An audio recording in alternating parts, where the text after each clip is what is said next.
Okay, I don't know at what point I got cut off, but I was talking about the other technique to reduce miss penalty, which is giving priority for reads over writes, where you do not write back a dirty block when there is a read miss. Instead, you write it to the write buffer and allow the read to proceed and do the write back in the background. Okay. Now, regarding the write through, even a write through may actually write it to write buffer and proceed with the task, because otherwise the penalty can be very high if there is only one level of cache.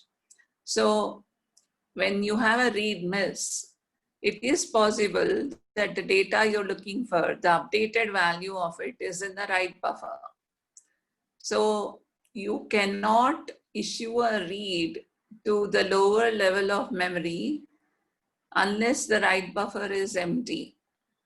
And so if the write buffer is not empty, you will have to write it back to the next level and then, process the read. So this will increase the miss penalty. Instead, what you can do is, if the write buffer is not empty, read the data from the write buffer if it is present there. Those are the two techniques for, dealing with reducing miss penalty by giving priority to reads over writes, because reads need to happen fast. Writes are not as often done, and writes can be handled in the background. So that is how you reduce miss penalty by giving priority to reads over writes. How do you reduce hit time? That was the last topic we discussed. All this page coloring stuff comes from there only. Virtual cache, okay. What are the problems, however, with virtual cache? What are you avoiding there?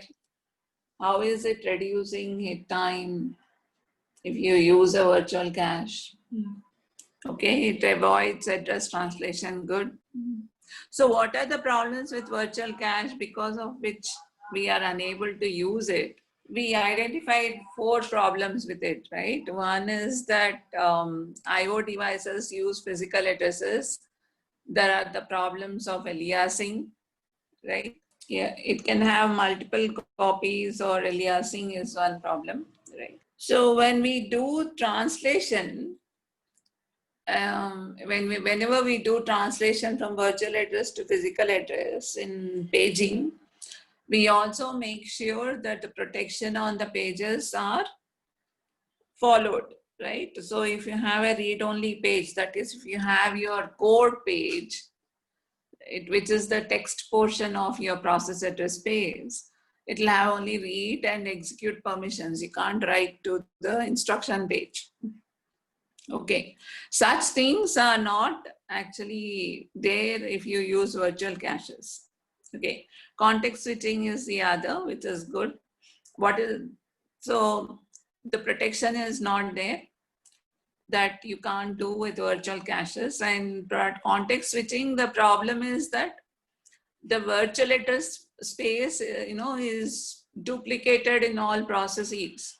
So you cannot use the cache without flushing it whenever you do context switch. This leads to a very, unnecessary penalty. One solution to that is to use the PID also as part of the tag in the cache. Then you can compare the PID along with the virtual address. That is one possibility. Another thing is better to use the physical cache because of all these problems. So the final solution, which is normally used, is that you do virtual indexing and physical tagging. So in this, what do? We take the page offset bits and actually use them for both index and offset, block offset. Okay, we do not use the page number part for the indexing and block offset. Page number part is used as tag. So what do? They do the basic indexing into the cache using the block offset to read the word in parallel with the translation of the page number into physical address, and use that as the tag comparison. So they go in parallel, because of which you have reduced hit time.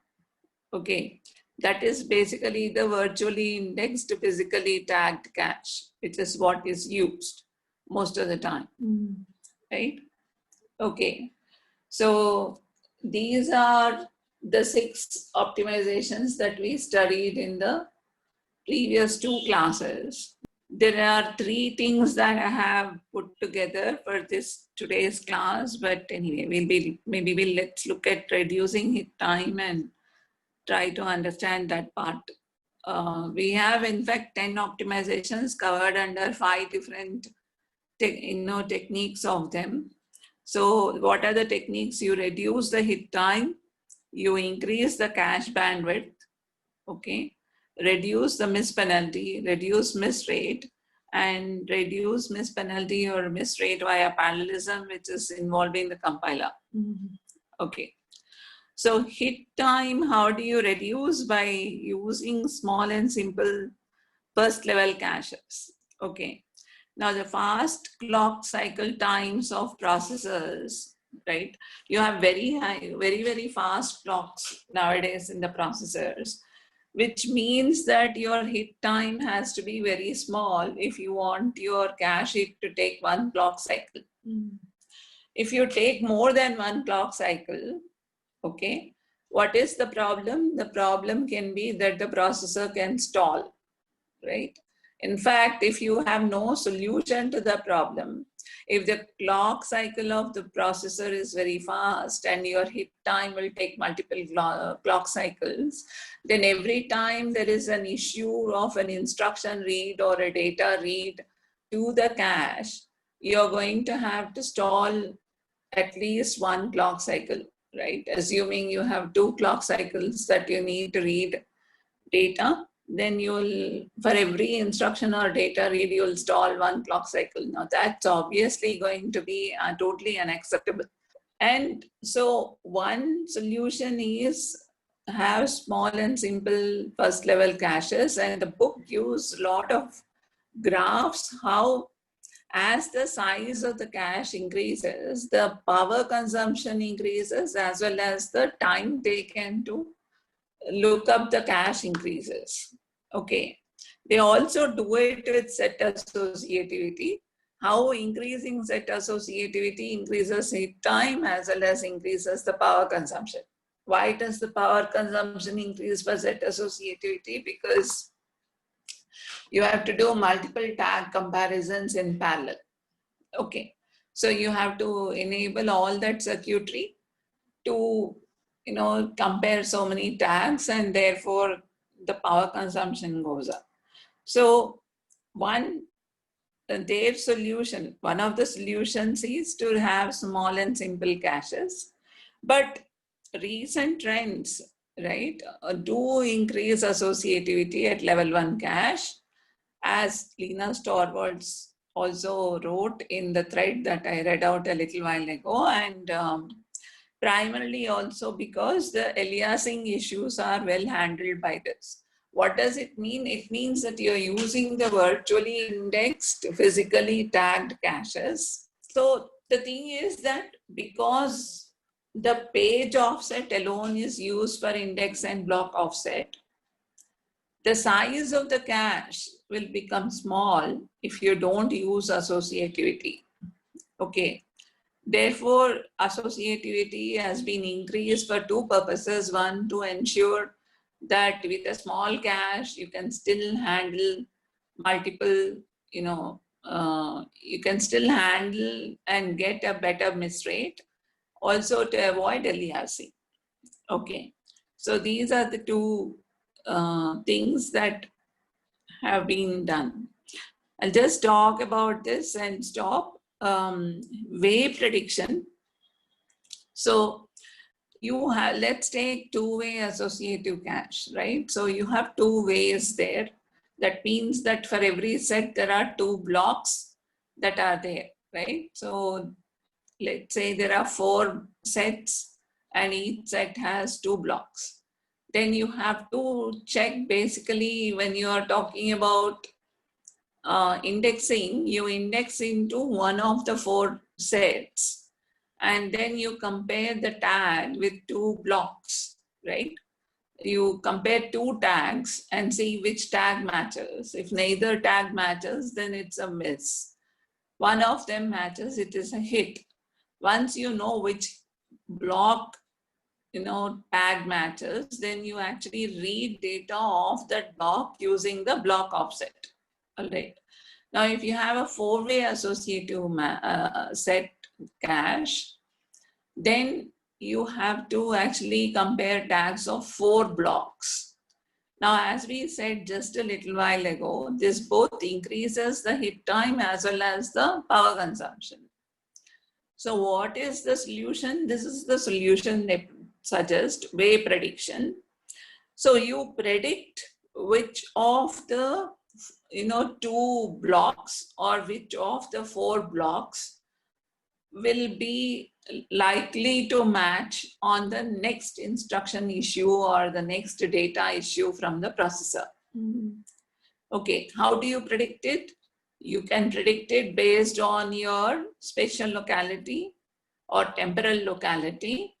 It also can be based on branch predictions, which we'll be studying about in pipelining. Okay, so using all the various predictive techniques that have already been invented elsewhere and taking advantage of the spatial and temporal locality, you may be able to predict that this block is likely to have, this set of blocks are likely to have the data. It's not one block, but a set of blocks. So, either this or that block, right? Now, so what do you do once you predict that it is likely to be there in this set of blocks? You don't know which set it is going to be, but in that block of the set, whatever set may be, then you set your multiplexer to point to only this set. So it's like looking up a direct mapped cache. Okay. In fact, this link I put up, he did a very good job of that. He shows how, supposing you have basically a cache like this. This is way 1 and this is way 2, right? So what does prediction mean? Prediction means that your multiplexer, right? Your multiplexer is pointing only to this. Okay.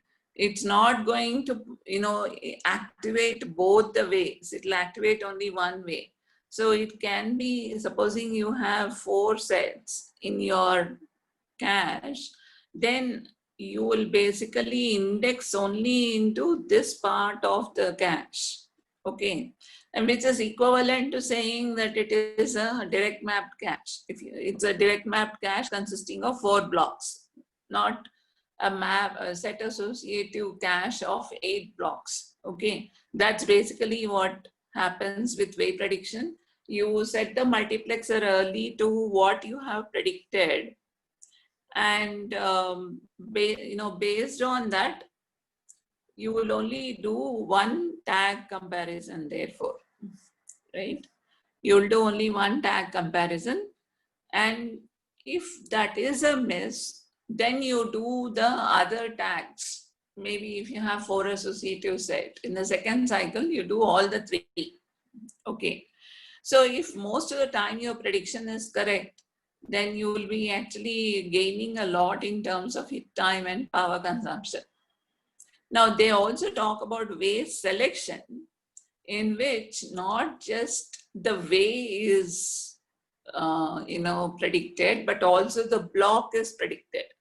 So you know not only in which way you are going to find the block, but which block of, so which means which set block you will be most likely referencing. In which case they just read the block directly and compare the tags at that point.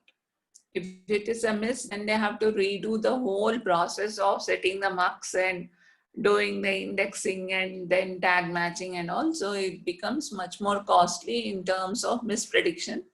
But if the prediction is right, it is very, very fast.